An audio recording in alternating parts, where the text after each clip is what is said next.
You're also allowed to run for city council as long as you've lived in the city for 1 year. If you're 24 years old, you can run for the Kentucky State House of Representatives, aka the State Congress. You must have lived in the Kentucky district for at least 2 years. If you're 24 years old, you can also run for the County Judge Executive as long as you've resided in the county for 2 years. If you're 24 years old, you can run for sheriff as long as you've resided in the county for 2 years.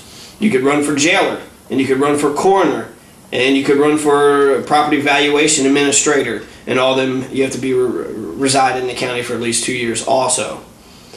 The PVA, the property valuation administrator, it must be approved by the revenue cabinet to determine if the person is qualified.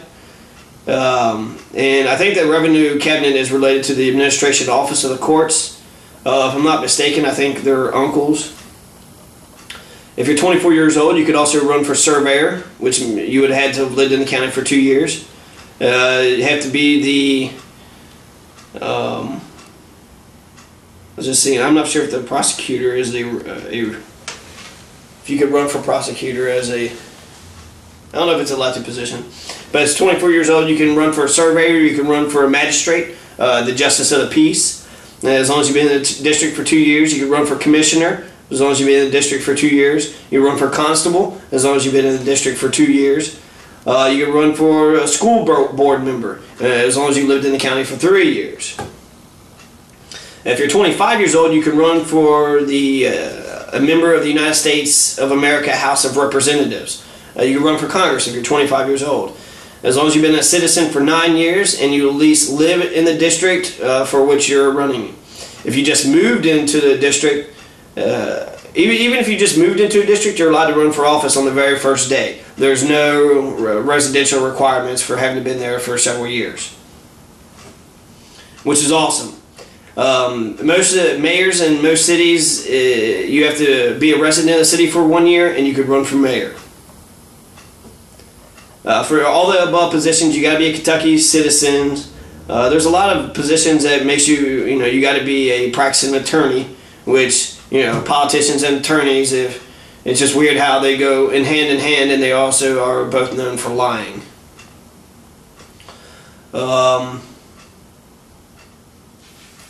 It does kind of stink that, like I said, 18-year-old, you should be allowed to run for anything. You should be allowed to run for sheriff, constable, and the more youth that we get in there, the more ideas we're going to have, and the more ideas in the great big scheme of things, and the great big pool of ideas, the best ideas should prevail.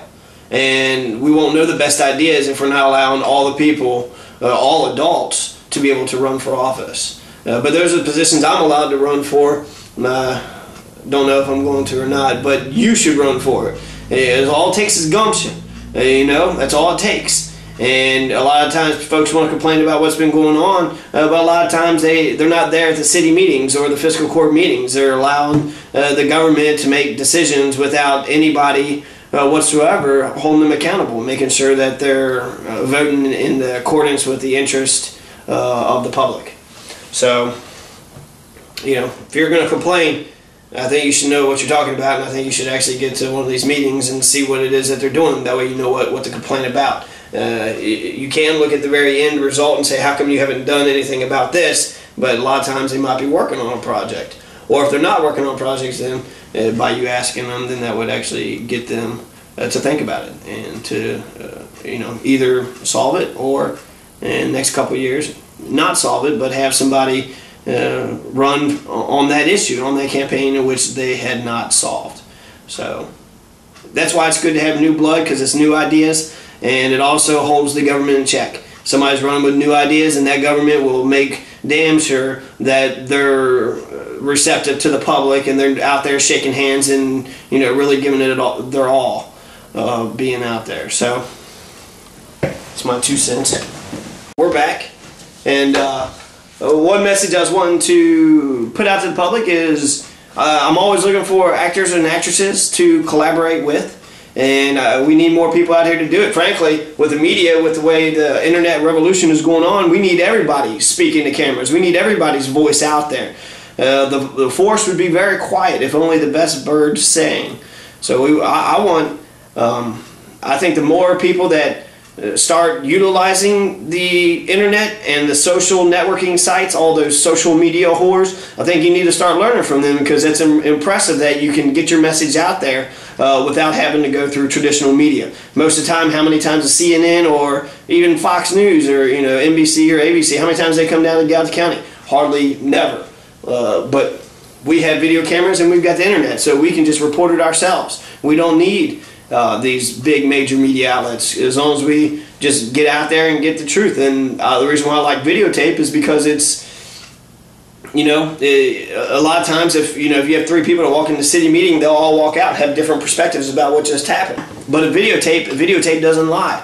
What happened on video is what happened, and you can look at it for yourself and judge for yourself, what you believe had happened. But it's pretty clear if it's on video, that's what had happened.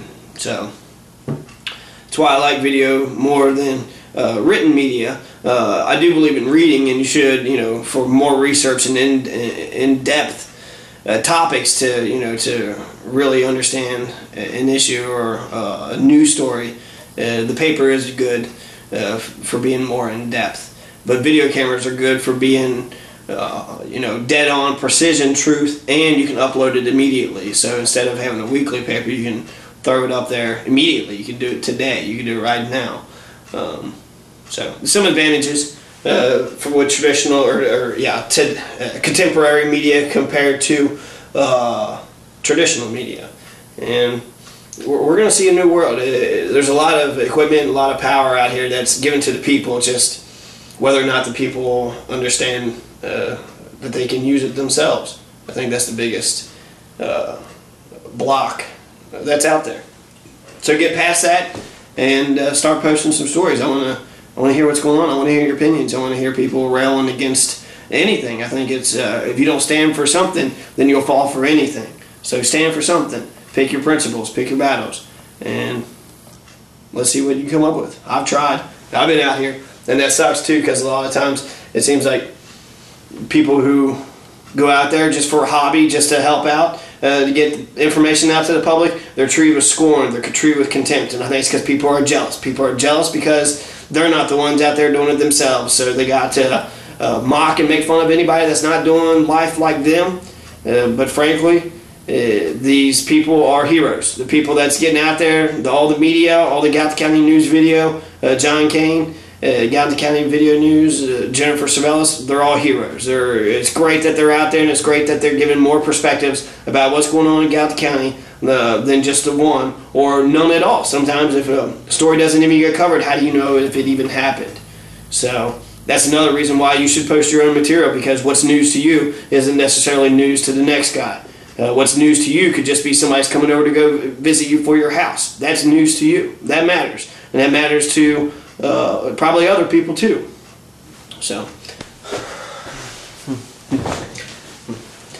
yeah, and hopefully the new family council and the Grips River family in general, they'll carry on the spirit of inclusiveness. When I came up with the progression, when I came up with the family reunion going in chronological order, it included everybody, and I think that empowers everybody, because everybody is important. And hopefully we still, last year Kathy said that we'd rather have we'd rather have one more than one less, and I think that's a good philosophy to live by.